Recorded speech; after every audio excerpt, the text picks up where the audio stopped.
You wake up. Scroll your phone. Go to work or school. Make decisions.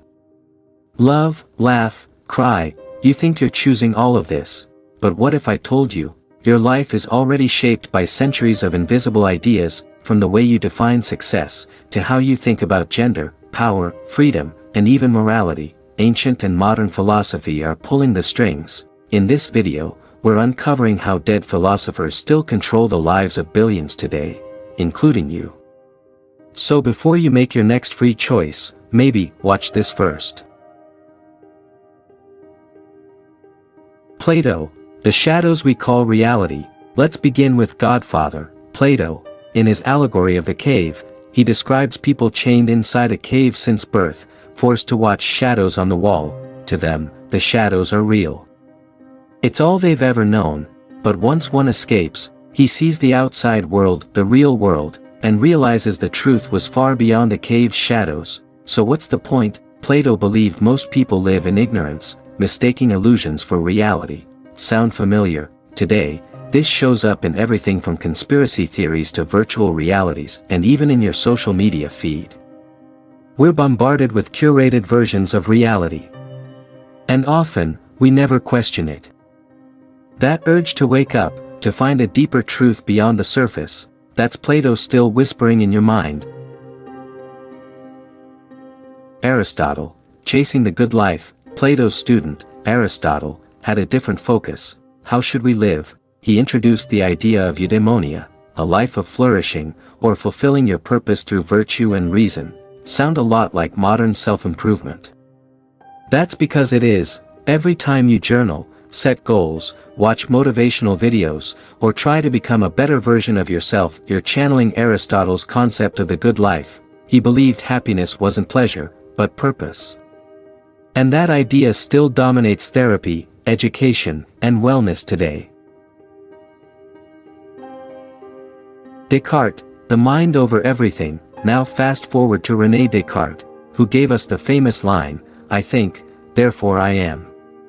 He separated mind from body, planting the seeds of dualism, the belief that your thoughts and identity exist separate from your physical form. Why does this matter? Because today, we often treat mental health and physical health like two different worlds. Our laws, healthcare, even language, I am my thoughts, all reflect Descartes. He made you believe your mind defines your existence. That's not biology. That's philosophy. Utilitarianism, numbers over morals. Jeremy Bentham and John Stuart Mill gave birth to utilitarianism, the greatest good for the greatest number. Sounds logical, right? Well, it's everywhere. Triage in hospitals, save who's more likely to survive. Tech algorithms, maximize clicks or watch time. Even governments, sacrifice some freedoms for overall safety. Utilitarianism turns ethics into a math problem. But it also leads to dark questions. What if hurting one person saves many? Are we okay with that? This idea shapes policy, AI development, economics, and every cost-benefit analysis you've ever done.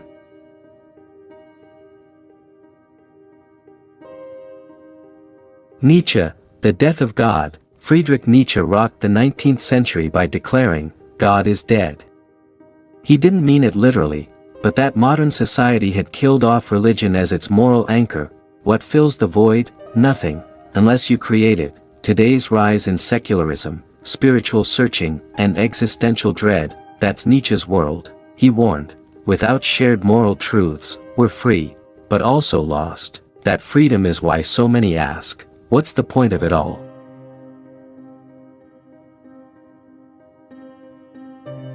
Simone de Beauvoir, gender is a concept. Simone de Beauvoir, a feminist philosopher, famously said, one is not born, but rather becomes, a woman. Her idea? Gender is not just biological, it's shaped by culture and society. This isn't just theory, it's the foundation of modern gender studies, queer theory, and the fight for gender identity rights. Debates about gender, identity, pronouns, and roles all have roots in Beauvoir's existential philosophy. Your beliefs about what it means to be a man or woman are often inherited, not chosen. Michel Foucault, The illusion of freedom. Michel Foucault introduced the idea of the panopticon, a prison where inmates are always visible, but never know when they're being watched. Result? They police themselves. Today, we live in Foucault's nightmare, or masterpiece: cameras everywhere, phones tracking us, social media enforcing norms, cancel culture and virtue signaling freedom. Maybe, but it's shaped by invisible systems of power. What's acceptable, normal, likable. We are the prisoners, and also the guards.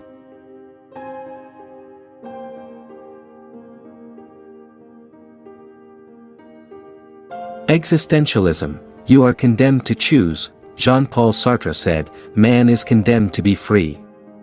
It sounds empowering, but it's actually terrifying, because if life has no preset meaning, then you have to define it, and every choice becomes a reflection of who you are. Think about it: career choices, relationships, beliefs. You're free to choose, but that freedom is crushing. Welcome to existential anxiety, FOMO, and the obsession with authenticity. This burden, that everything is up to you, is why so many people today feel lost despite having more choices than ever.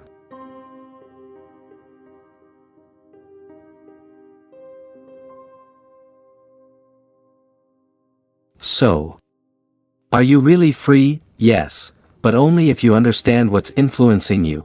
Philosophy doesn't just live in dusty books. It lives in your values, your habits, your fears, and your dreams. You're carrying thousands of years of thought, and most of it, you never chose. But now you can start to, because once you see the ideas, you can decide which ones to keep, and which ones to leave behind. If this video changed how you see the world, subscribe for more mind-expanding stories here on Brain Odyssey. Like, share, and let us know in the comments, which philosopher secretly shaped your life the most. Until next time, stay curious.